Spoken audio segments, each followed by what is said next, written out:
Silent Hill 2 Remake is finally here, and I have a lot of things to say about this particular game. It's something that I've been waiting for many years, and it's finally here. Now look, I've been playing this game for the last couple of days, and I've got a lot of things to say about it. Mostly good, but I do have a couple of nitpicks and gripes about the game. But overall, the TLDR here is that Blooper Team and Konami have done a very good job reimagining this game for a new audience. And it's something that, honestly, I think they did a much better job than I think most of us would have expected. Now, fans of the original Silent Hill, the die-hard fans, may have a different take, and I definitely want to hear what everyone has to say in the comments below. But here are my thoughts, with the game so far. Look, I've played about 7 hours of the game.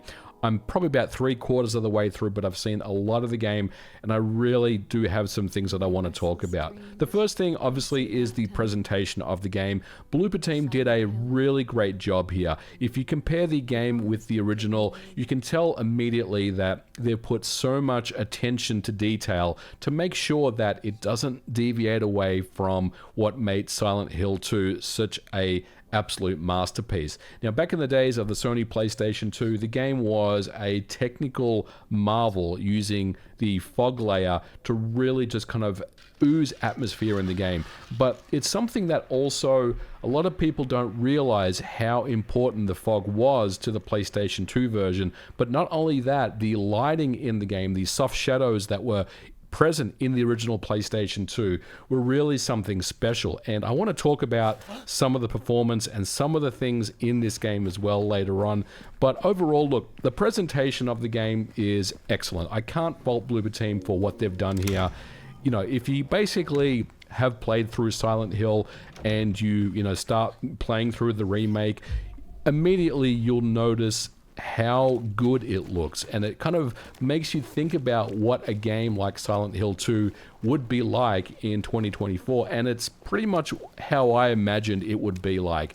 And look, the other thing I do want to give credit to Blooper Team on is that they've also obviously listened to the feedback of the fans over the last couple of years. We saw a couple of older previews from State of Plays and various kind of showcases over the last couple of years, and they got a bit of criticism for some of the character models in the game and some of the ways things were done in the game. And they've obviously listened and really kind of made some changes where it was recommended or necessary. And the one that I'm talking about the most has to do with James Sutherland's the main character in the game that you play. His character model has been improved significantly. I do remember the earlier or the first trailer that we saw of the game. A lot of people were very mixed about the character model of James in the game, but overall I think they've done a really good job here improving his facial animations, the character model itself, and even just the color palettes, and even just the way that James kind of moves around in the game. Ultimately, the presentation of the game is very good, and I have really no complaints at all on that aspect. One of the really cool things about the Silent Hill 2 remake is that basically transitioning from one scene to another, or one room to another, one building, doesn't really involve any type of pause, loading screen, and then into the next part of the game or into a building, for example. And a great example of this is at the start, where you pick up the map from the car at the start of the game. Just take a look at the comparison between the original game, where you kind of walk up to the car and you see the map and you pick it up, and there's a bit of a pause where you grab the map, and then it kind of cuts back into the gameplay. But if you look at the remake, everything is done seamlessly, and this is one of the great things I love about this game. There are some loading, pauses here and there, but for the most part, it's a very seamless kind of transition from one section to another as you kind of enter buildings and enter, the apartment complexes and the hospital and the various places in Silent Hill. It's very smooth and seamless, and this is a really great piece of development that's been done here. As you play through Silent Hill 2, there will be some characters that you run into during the game. I think they're fine. I do think that there is some criticisms, you know, with some of the facial animations and the character models themselves. But overall, I think Bloober Team did a pretty decent job here. I do like the fact that, once again, they did improve James's character model. I do like what they've done with Maria as well in this game. Could they have been improved somewhat to be more faithful to the original? Possibly, but overall, look, I'm pretty happy with what we have here. Now, one great thing about the game is that the dialogue in the game is very, very faithful to the original, and this will make fans of the original very happy as well. There are some deviations here and there, but for the most part, the audio dialogue is pretty much on point. Now, the town of Silent Hill has a lot more interactivity as compared to the original, and this is one aspect of the game that I really like, and that means that you can now kind of run past cars which were static, basically static models in the original game. Now in the remake, what you can do is you can just smash out windows and you can loot any ammo and health packs that are available if they're in the vehicle itself. You can also break into some buildings as well, or some, you know, stores in the game as you're running in the town of Silent Hill. And while I'm talking about the audio in the game, I gotta say, it's absolutely superb. This game may actually win an award for best audio in a game because it's just that good. It's haunting. It's crisp, it's beautiful, it just sounds fantastic. It's very spatial, it's very kind of 3D, and I definitely recommend anyone who really wants to get, you know, put themselves into this world of Silent Hill 2 is to throw on some headphones and really just enjoy the ambience, the scariness, the tension, the atmosphere, the horror, the fear of the game. It's just beautifully crafted. It really is. And look, of course, we have Akira Yamaoka, who is back again composing the soundtrack to this game. Now, look, these tunes are kind of burnt in my mind. I've got the Silent Hill 2 soundtrack. I've played the game so many times, and look, I'm very, very happy that they once again didn't deviate away too much, at least, from the original source material. Obviously, some of these music tracks have been remade for the remake, but they still sound fantastic. And look, I have really nothing but compliments and praise for the audio portion of the game. When it comes to combat in Silent Hill 2, it's very, very basic, and it's not very good. If you go back and look at the original Silent Hill 2 with the combat, basically all you got to do is hold down the X button, and basically you can just kind of whack enemies over and over again until they're dead, and it's pretty easy. Once you get the, you know, the pistol and the shotgun and some of the, you know, the kind of the better weapons in the game, it's something that it really just, the combat doesn't really feel particularly good. And I think a lot of people were kind of missing the point of what made Silent Hill 2 such a great game, and it had nothing to do with the combat system. But one of the areas where Bloober Team has really worked hard is the combat of this game. It really reminds me of a game such as The Last of Us. So if you kind of are familiar with how the combat system in a game such as The Last of Us works, then you'll feel very much at home here. And what I mean by that is that everything is kind of very easy this time around. You don't have to kind of fumble around with your inventory and, you know, switch to your pistol or whatnot. Basically, the way that it works this time around is that everything is hotkeyed. So with a press of a button, you can use your melee weapon, which is basically the plank of wood with the nails in it. And once you pick up a pistol later on in the game, you can quickly switch between the pistol and the melee weapon. And it's very, very seamless, and it really feels great. And I was playing this game, and every time I kept hitting enemies with the plank of wood, I always was worried that I was going to break, you know, the piece of wood, right? Because I've just got that mindset that this piece of, you know, wood is destructible, but obviously it's not. And one of the great things about Silent Hill 2 Remake is that you can also upgrade the plank of wood to a lead pipe later on in the game, and all of a sudden that lead pipe becomes your main melee weapon. So it really doesn't mess around in terms of, it just assigns you the weapons to, you know, easy access where you can just swap in and out of them very quickly, and it makes the combat feel fantastic.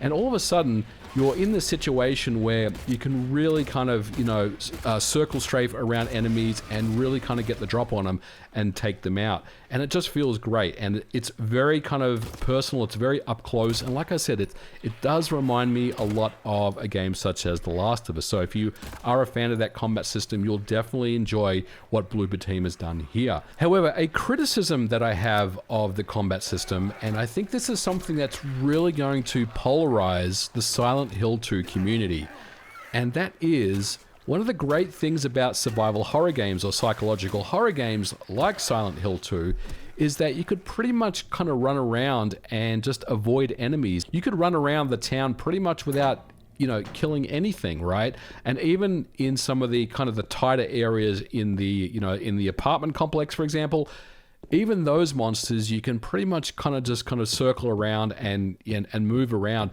And that particular aspect of Silent Hill 2 is unfortunately not part in the remake. And what I mean by that is when you're in a section where there are a lot of monsters, basically what you're going to have to do is take them out. Now there are parts of the game where you can still avoid them if you want to, but for the most part, if you're in the apartment complex or if you're in one of the buildings and you're kind of running down a hallway and there's a monster in front of you, you're going to have to engage in combat. And when you're engaged in combat with multiple enemies, I find that the game itself doesn't really know what to do because there's no kind of auto-targeting or lock-on targeting system where you can target on a particular enemy and then focus, on that one. Basically, you kind of have to kind of maneuver your way around and try to take these monsters out without, taking any damage. And look, some people will say that the combat in the game is finally fixed where it's exhilarating and it's exciting. But for me, Silent Hill 2 was never really about the combat. And one of the things that Bloober Team has done has really made this remake a focus on the combat itself. It's not necessarily a bad thing, and I don't hate it, and I do think that's probably the right thing that they should have done with this remake, because I think most new fans that pick up this game for the first time are really going to get a kick out of the combat system. But for the kind of the diehards like myself, I'm not too sure. I do wish there was the ability to kind of have more options when it came to combat where you could really just avoid monsters if you needed to and kind of get on with the gameplay itself. But look, not the end of the world for me, but it's definitely something that I do feel like is going to really kind of divide or polarize the Silent Hill 2 community. Now let's talk about the graphics of Silent Hill 2 Remake. I'm playing on the PC version on Steam, and I'm using an i9 with a RTX 4080. This is a pretty beefy graphics card and a pretty beefy, gaming PC that I'm playing this game on. As you can see, it looks great. It runs for the most part at 60 frames per second. I'm running at 4K. I'm not running with everything maxed out, but I'm on the custom setting and I have DLSS enabled with frame insertion and all that fun stuff. And look, one of the things I'm noticing is that there is a lot of stutter in this game. The game it just hitches, it micro stutters, it stalls. It's not a great experience for me. And obviously this is something that I do feel like will get addressed in a patch over time. But first impressions of the performance of this game is a little bit all over the place. I would probably recommend that the PlayStation 5 version, I believe Digital Foundry has already covered. I think that particular port, for the most part, really does run a lot better than the PC version at this point. But I'm hopeful that the PC version will get patched. Look, this is a very demanding game, no question.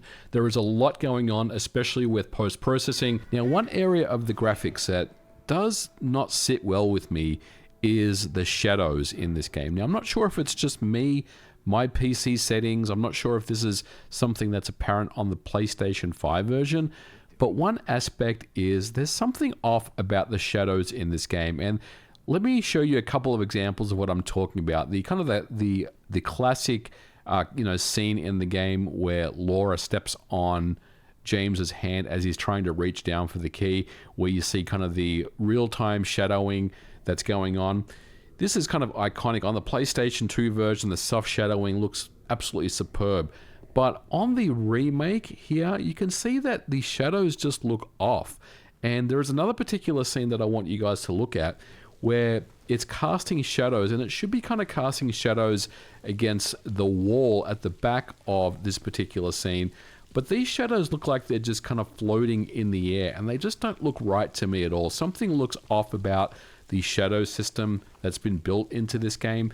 Now, for the most part, the shadows are fine, but in some situations, the shadows are very, very harsh, and they just don't look natural at all. And this really does kind of take me out of the game. And this is one area of the game where I do feel like the remake does lose some points, because getting the shadows right, getting the lighting correct is of the utmost importance to a game like Silent Hill. Now, the other thing I do want to mention is the game itself does differ from the original, and there are some sections of the game that were never in the original, and I think this is a really good treat for the fans of the original Silent Hill 2. Now, back in the day, you could beat Silent Hill 2 in about 5 or so hours, and look, probably speedrunners out there have probably beaten it in a lot less time than that, but for me, you know, it's like a 5-6 hour experience, and it's a lot of fun. Look, I know all the puzzles in the game, and I know exactly, you know, how to progress and beat the game. But in this one, it's a little bit different, because there is a lot more that has been put into the game to make it bigger. And I'm not talking about needless padding. And this is one area of the game that I really do like. And that is, they've added some different areas into the game that were never in the original. And even the puzzles themselves are different. And this part really got me excited as well. And this was apparent with the first, the coin puzzle, where basically you have to kind of match up the coins in the coin slot, where there's like 5 different slots, and you have to pick the right coin in the right coin slot. Now, this particular puzzle in the original was pretty simple to do. You would kind of insert them in the right holes, and then the puzzle would unlock. But with this one, there's actually 3 phases to it, where each coin has 2 sides, and depending on what the riddle is, you have to basically flip the side over to, you know, solve the puzzle. So this particular puzzle was a lot more complicated than I obviously had remembered. And this is what you will find when you play through Silent Hill 2 Remake, is that a lot of the puzzles, even though they are very familiar, the way that you go about solving them is not always the way that you remember. And this was a really cool touch for me, where, you know, the developers obviously, you know, looked at the source material and said, look, we're not going to just, you know, remake the same puzzles in the same fashion. We're going to put a little bit of a spin on them. And I really, really appreciate this, because, look, you know, again, as someone who has played the game many times, I didn't necessarily want to just kind of run through the game and basically solve the same puzzles over again. So having a different spin on the same puzzles was really, really awesome. Some of these set pieces in the game didn't hit as well as I had initially had intended that they would. And a great example of this is the first encounter when you first, you know, meet Pyramid Head. That particular scene where you walk into that room and Pyramid Head is doing that weird stuff with, you know, some of the other monsters. That part of the game, the first time I ever played Silent Hill 2, I remember I was playing at nighttime, and that particular scene is burned into my mind. It freaked me out so much. Just that kind of that horror aspect where you feel like you're in a nightmare that you can't wake up from, was something that was very, very, you know, it just stuck with me for years. And every time I play Silent Hill 2, I still just get just that buzz of just tension every time that scene happens. Now with the remake, it just didn't really land in the same way as I remember.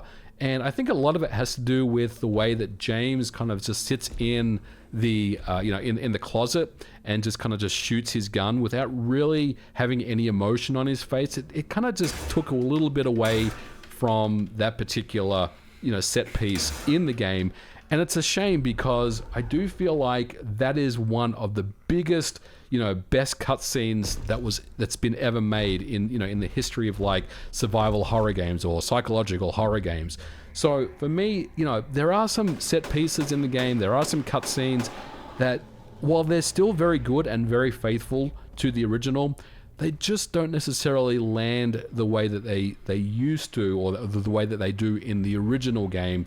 But look, overall, I'm very, very happy with Silent Hill 2 Remake. Look, I think all of us expected that Bloober Team was basically, you know, going to fail on this. You know, they were destined to fail, that this remake was just going to be something that would probably score around a 6 to 7 out of 10, and would be something that would just kind of come out and it would be kind of, you know, destroyed and buried, and then people would go on with, you know, playing the original game. The great thing about this is that Silent Hill 2 is back, and Silent Hill is back, and that's very, very exciting to me as a huge fan of the, you know, the franchise itself. I love that Silent Hill 2 is back. And look, this game is exceptional. It's not a masterpiece, I don't want to say it is, but it definitely scores very highly in my book. I'd probably give it about, you know, an 8.5, maybe a 9 out of 10. I think the game is absolutely superb. What do you guys think about Silent Hill 2 Remake? Are you playing the game? Let me know your thoughts in the comments below. But for now, guys, we're going to leave it here for today's episode. Thank you so much for watching. If you liked it, don't forget to leave me a thumbs up, and I'll catch you guys in the next episode. Bye for now.